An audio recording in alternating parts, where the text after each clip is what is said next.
Bonjour à toutes et à tous, on se retrouve aujourd'hui dans une nouvelle vidéo de la série Les Jeux dans l'art. Il s'agit de l'épisode 4 et aujourd'hui nous allons parler d'une œuvre originale du XVIe siècle.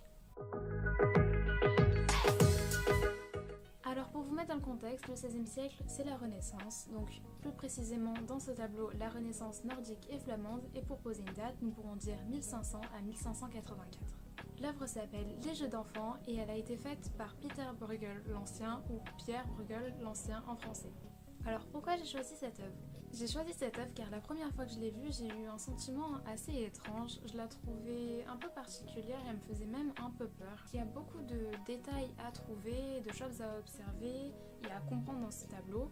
On peut voir qu'il y a beaucoup de personnages et je voulais savoir pourquoi il y en avait autant et qu'est-ce que cela pouvait signifier. Au premier abord, nous pouvons voir des humains et plus précisément des enfants jouant tous à des jeux différents et dans des groupes différents.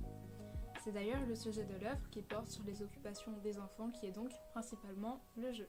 Ce qui est assez intéressant d'ailleurs pour le contexte de l'époque puisque l'humain s'intéresse à lui en tant que tel pour la première fois. C'est d'ailleurs l'une des premières œuvres à représenter des enfants de marchands et des villageois qu'on pourrait qualifier d'ordinaires dans une action aussi simple qui est le jeu.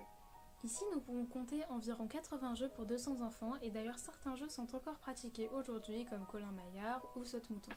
Dans cette œuvre, il est assez difficile de définir une tranche d'âge puisque tous les enfants portent un masque qui est assez étrange d'ailleurs, mais nous pouvons supposer que l'âge varie entre le début de l'enfance et l'adolescence.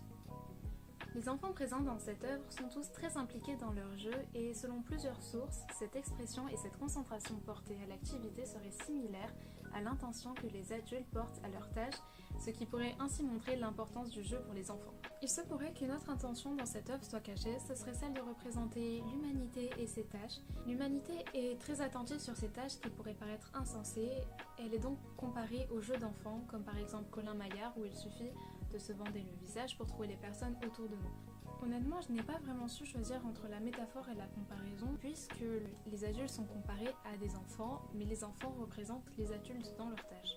Nous pouvons d'ailleurs voir dans cette œuvre qu'il n'y a qu'un seul adulte. À la fin de mes recherches, mes ressentis sur l'œuvre n'ont pas vraiment changé et j'ai toujours cette impression d'avoir quelque chose à découvrir.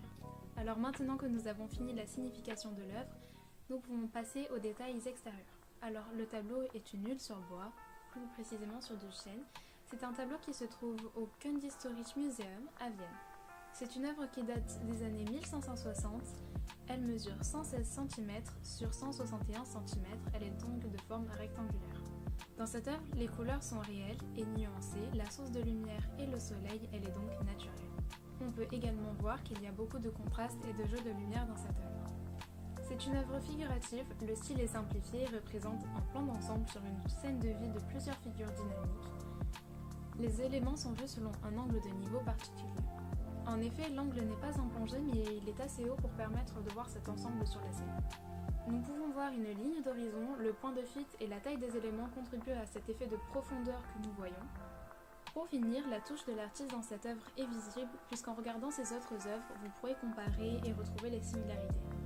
Je vous mets quelques exemples juste ici pour vous montrer son style qui fait partie de la Renaissance flamande. Vous pourrez alors comparer avec ses autres œuvres. Je vous remercie d'avoir écouté et regardé cette vidéo. Pour les prochains épisodes, n'hésitez pas à me proposer des œuvres que vous voudrez voir. Ça pourrait être des musiques, des vidéos ou encore une fois comme cet épisode, des peintures. Laissez un pouce bleu et merci beaucoup.